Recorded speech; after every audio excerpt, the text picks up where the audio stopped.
Not sometimes, but at all times, you need to be paying attention to who it is that you're actually calling friends, because people do take and kind of just throw the word around. You need to be aware of who you are calling your friends.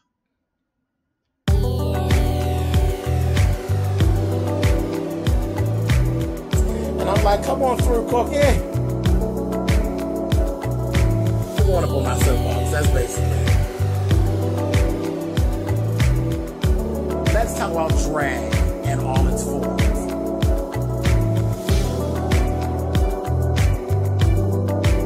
What, Cookie?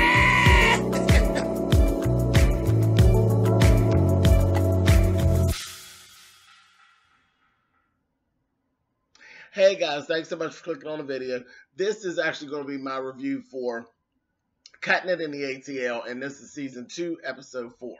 And we're going to talk about friendships and who you hold dear in this little thing. This was something else. But let's just go right on in. Now, first we see Beauty and Maya actually getting together. Maya's so damn passive aggressive. She basically blew Beauty off for the most part. She gave her a challenge to actually see if she was going to invest this money into this spoiled opulence mobile business. She knew from the beginning that she really wasn't going to do it. But the thing is, Beauty was just kind of trifling about it and didn't actually really produce figures and stuff. So there was no argument even built.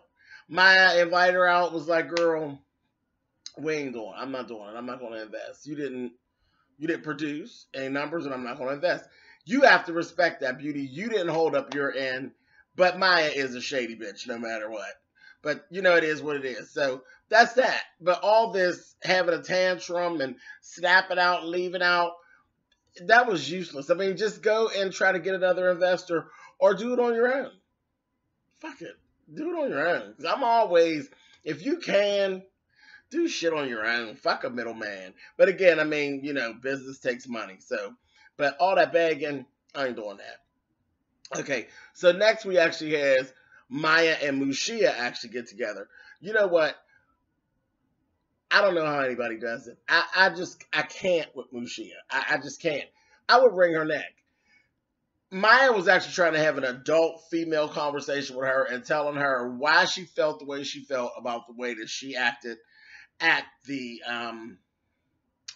parade and the whole thing with the float and the cursing and the profanity that was on. Everything Maya was saying was literally, she was correct. She was correct. It was a parade. It was a family type of parade, and y'all are cussing and carrying on and got all this sexual innuendo and all of this, and she didn't want that up near her. Mushia knew it, and Mushia just continued on and just was nasty about it. But while they were sitting there talking, Mushia was rude. She was obnoxious. She was talking over her, not listening. She was Mushia. She was Mushia. And I don't know how she has walked through life without having a swollen lip and a busted eye most of the time. That behavior is it's ridiculous. Now, what I will say for Mushia is I love all the scenes this season so far that they've shown with her family. Her with her children, it makes me not just completely hate her. You know what I mean? Because when I see her with her family, she does put out that air that she's a really good mom. She really does. You can tell her interaction with her children as she spends time with those children, and those children love her. So that's always nice to see. I really like to see her interaction with her family. But her and her husband, when the kids ain't around, both of them motherfuckers could get on two ends of a bridge and run to the middle and just jump off the side. They are just ridiculous. But when they put the kids in and it's soft as the blow, the kids are cute and it's cool. But them two as adults, child like to line them up and slap the shit out of them, honey. Both of them, him and her. Because he don't calm her down. When you got one that's ridiculous, the other one should calm the other one down. They just two motherfucking pit bulls. Just wild dogs, honey, with no leashes on. Anyway, moving the fuck on. She decided there was a brunch later on that happened, Mushia decided she wasn't going to go. She was going to spend family time with her family and go, which was good because it was a fucking mess and they didn't need nothing else extra added. Okay, so then we get introduced to Sweaty Stephen Webster. Stephen Webster is, I think he's actually a likable character. I think if you actually really got to know Stephen Webster, you would probably, is probably a very likable fella, but he came across as an obnoxious bitch, much like a gay version of Mushia. Oh, I'm highbrow. I'm a highbrow hairstylist, and I live in a lowbrow area, and I'm trying to bring them. Bitch, you're a salon owner, bitch. You're a fucker that knows how to do hair, and you happen to own a salon, and then you're part of a little organization that's just that, a little organization, honey, down there in Atlanta, and y'all are doing really cute things for the beauty industry in Atlanta. Girl, it's not that smooth for you, honey. But like I said, all that, and a lot of that bravado, I believe, was for the show. But all in all, when I really looked at him and him moving about, child, she just normal. She's a normal little chunky little sissy, and I think she probably is fun. If you get her somewhere else and y'all are laughing and keying, she's probably a bunch of fun with her little sweaty self. Honey, so she's sweating like hell. Them lights was tearing her ass up. I said, Miss Webster, girl, it was tearing her up. But anyway, he's the chairperson for the Greater Atlanta Salon Association, and they were doing a brunch honoring Maya and her contributions to the beauty industry. And this is why I say, and if I'm wrong, by all means, please come in the comments, contact me and tell me, no, you're wrong. I really am the shit in Atlanta. Please contact me. But I'm going to say that you ain't really nobody for real, because if you were, you would have never aligned yourself with this show, because this show is shit. So I'm just going to say that. Nothing about this show is highbrow. Not a motherfucking thing. Not even the credits when it rolls at the end is highbrow. This ain't nothing but some good motherfucking ratchet ass fun. So let's move on. Know what I mean? You don't see Dudley or anybody like that that's attached to this shit. Anyway, moving on. Okay, so Beauty ends up getting talked to by Maya. Maya basically wanted to kind of smooth the area over where they kind of had that little brunch, and she walked out on it and everything, which really was no big deal. Maya ain't got no motherfucking friends, and she wanted to make sure that Beauty would come to the goddamn luncheon. That's all. That's all. Maya ain't got no friends with her lonely motherfucking ass.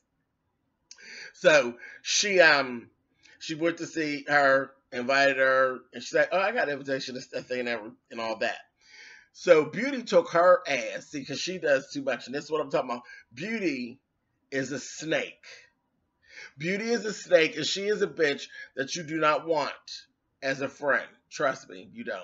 Because she's a hater, and her heart pumps green hate juice 24 hours a day. Green hate juice. And she's very, very jealous of Maya. She wants to be Maya, actually. You know, that kind of bitch. But anyway, so she goes and takes her ass around to Stephen Webster's salon. She didn't even know him. She didn't know nothing about him. That's why I told you he ain't no big wig. His salon literally was around the corner from Beauty. So is he the shit, really? Is he really that highbrow? Anyway, she goes around the corner. She meets him.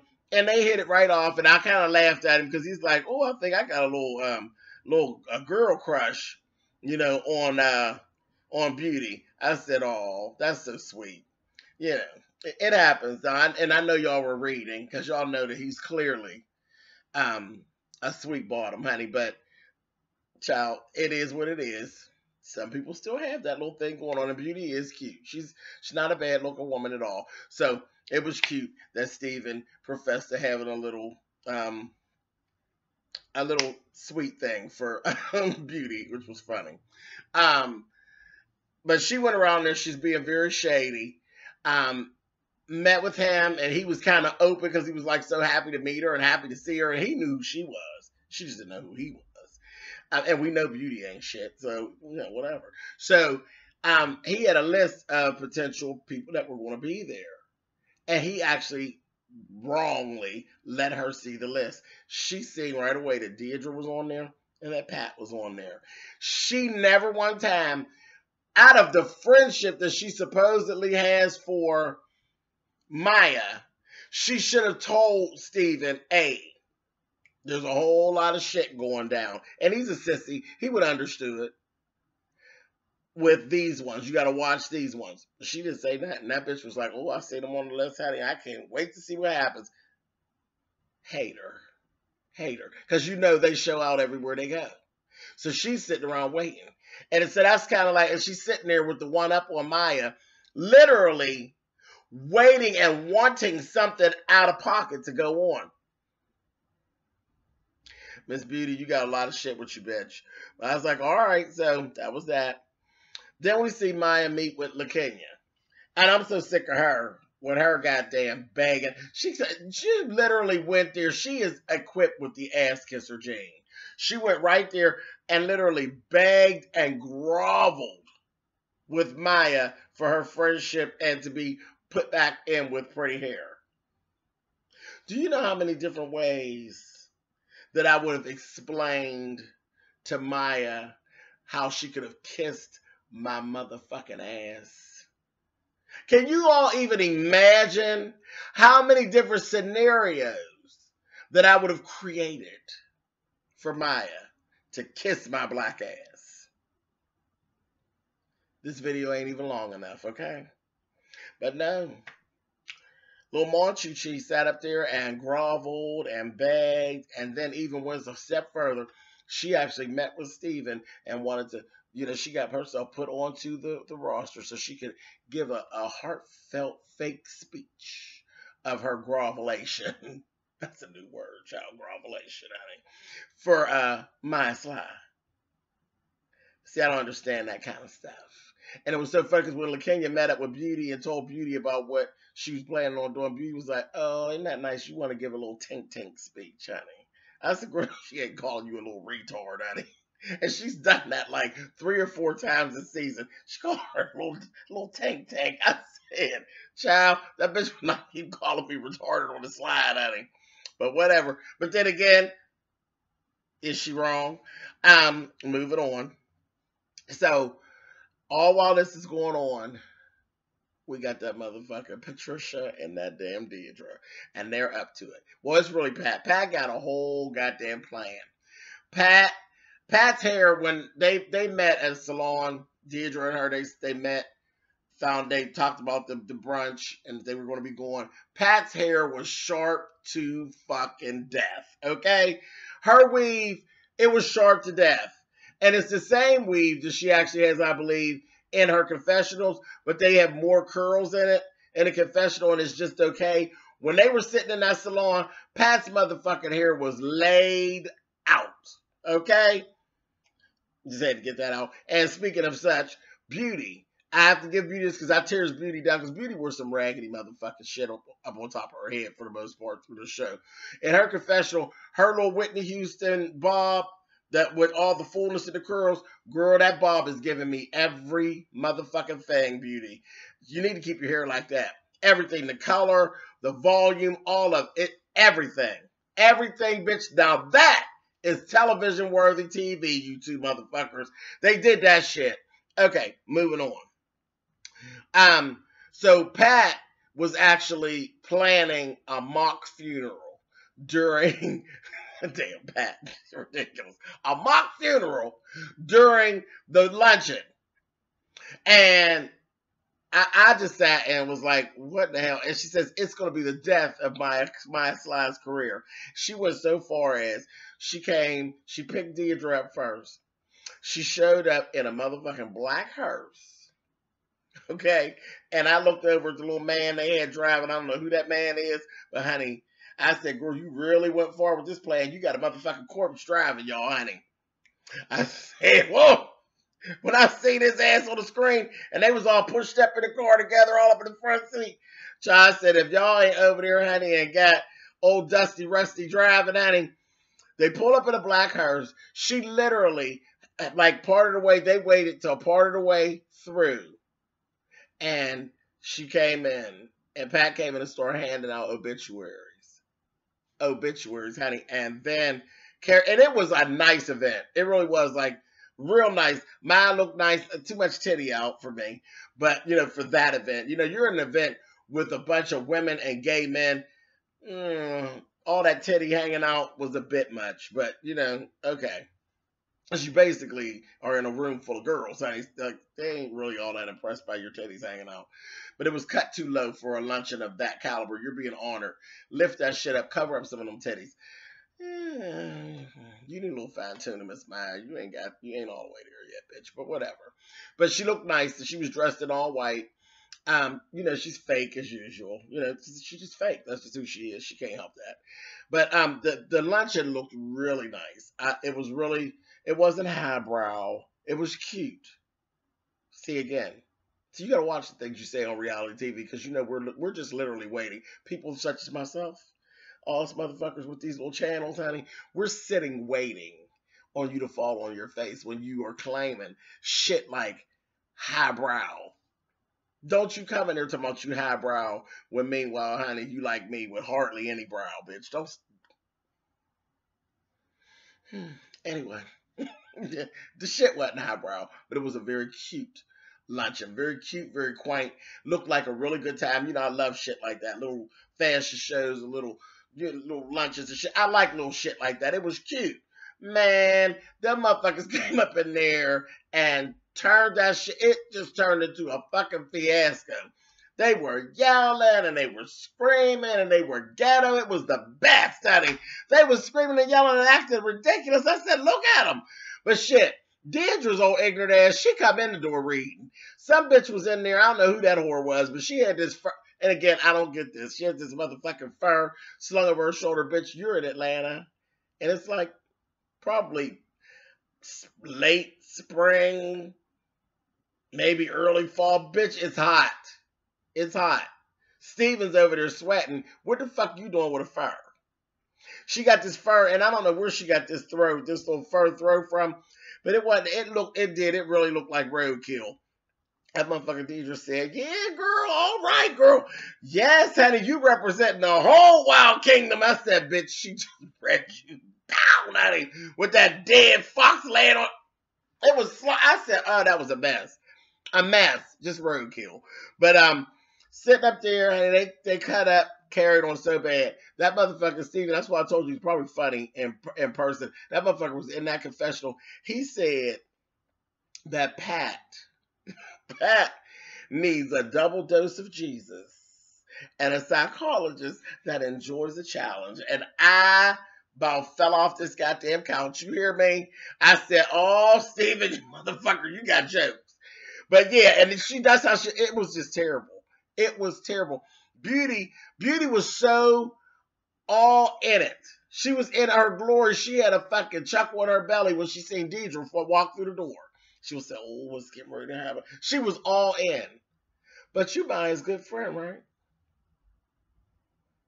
You a shady motherfucker that nobody needs to have as a friend because you don't even know how to be a friend. You are a vicious, stinking bitch is what you are, Miss Beauty.